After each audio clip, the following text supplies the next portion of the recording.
Baada ya dabi kumalizika, hatimaye leo nimekutana na Mzee Keke Yanga kwa ajili ya kuyachakata yale ya kimichezo. Mzee Keke alipotea baada ya dabi, jamani, simuone hapa alipotea. Wanasema wanashangilia sare kwa maana suluhu ya bila kufungana. Mzee Keke, habari yako?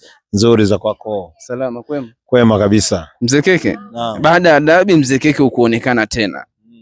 Changamoto ilikuwa ni nini? Utaratibu wa interview kwani ukoje? Maana yake mwandishi anamtafuta sosi. Sasa mimi sijatafutwa, nitaonekanaje? Mzee Keke, tumemaliza dabi. Mmaliza mchezo wa Singida Black Stars. Kesho ni nyie dhidi ya Police Tanzania ya kutoka kule mkoani Kilimanjaro.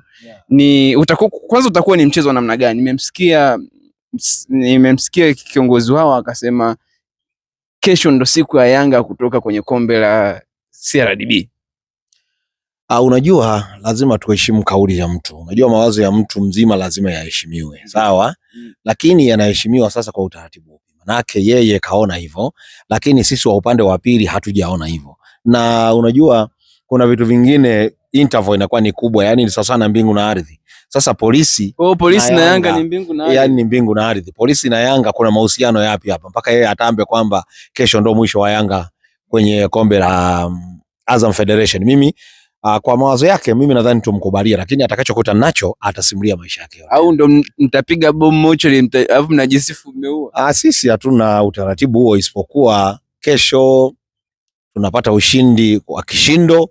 Alikadhalika mechi inayofuata nadhani tutakuwa tunacheza na Prisons, pia tutapata ushindi kwa kishindo, na mechi inayofuata dhidi ya Azam. Sasa hapo ndo tunataka tuonyeshe maajabu ya klabu yetu kwamba ni klabu kubwa yenye quality players, yenye kutumia intensity ya kutosha na yenye mashabiki wengi. Mzee Keke, unasema kuonyesha maajabu, lakini mechi za hivi karibuni imeonekana timu yenu inashinda, mashabiki hawaridhiki na kiwango ambacho mnakionyesha. Pengine changamoto ni nini? Mimi nadhani shabiki huyu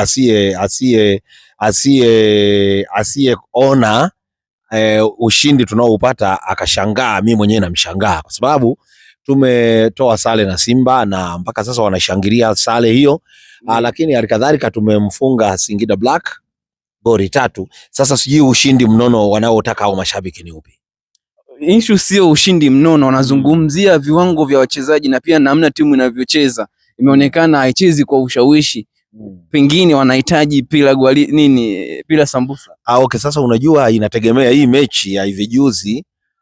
Kwanza tulitoka kwenye dabi, na unajua dabi yenyewe inavyokuwa, kwanza watu wanakamia, alafu inatumia nguvu kubwa, lakini pia inatumia maandalizi makubwa. Kwa hiyo maana yake wachezaji wetu walicheza kwa nguvu kupita kawaida. Kwa hiyo ndio maana performance lazima haiwezi kulingana, lazima inatofautiana siku hadi siku na kulingana na nini walichokifanya kwa mechi iliyopita. Alan Okello mechi 10 ndo akapata bao. Unazungumziaje kwanza Alan Okello? Alan Okello ni mchezaji mzuri. Namshangaa sana. Changamoto ni nini pale kwa Yanga? Namshangaa sana Ahmed Ally. Jana nimemfollow kwenye peji yake, anasema Okello na Nkane hawana tofauti. Hapo Okello na Nkane anazidi Nkane English tu, sawa?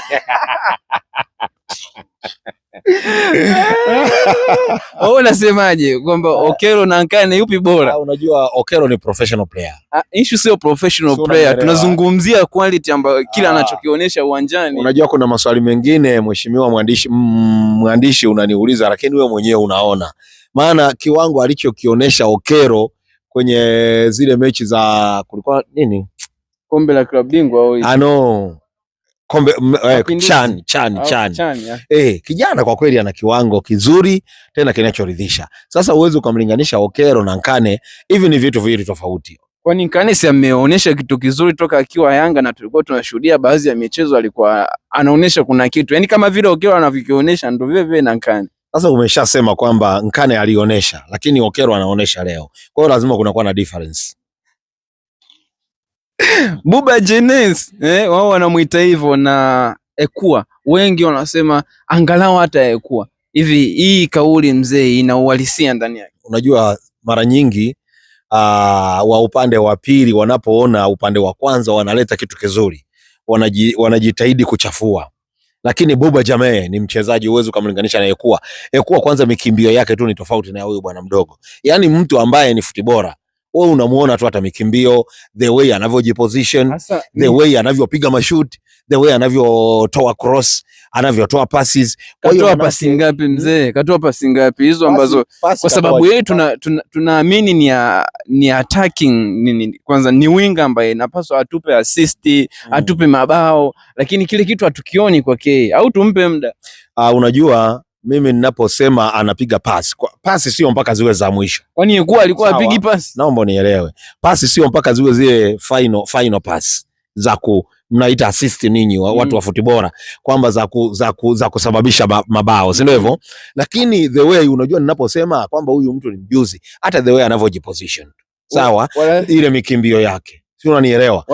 Wanasema anamzidi yeye kwa mikimbio tu. Haina shida. Huo ni hivyo, ni vitu vya kawaida, kwa sababu unajua katika utani wa jadi lazima hakuna mtu anayepongeza mazuri ya jirani yake isipokuwa anapenda kupongeza yale mabaya. Kwa hiyo mimi niseme neno moja kwamba Yanga hatujakosea usajili. Wote walioingia dirisha dogo wako vizuri kabisa. Bana, hayo ni maneno ya Keke Yanga, anasema Dar es Salaam Young Africans hawajakosea usajili hasa katika hii kipindi cha dirisha dogo. Mimi ni Mr. Kijiwe. Usisahau kutufuatilia katika mitandao ya kijamii, tunapatikana kama Selebule TV, Instagram, YouTube na Facebook. Asante na wakati mwema.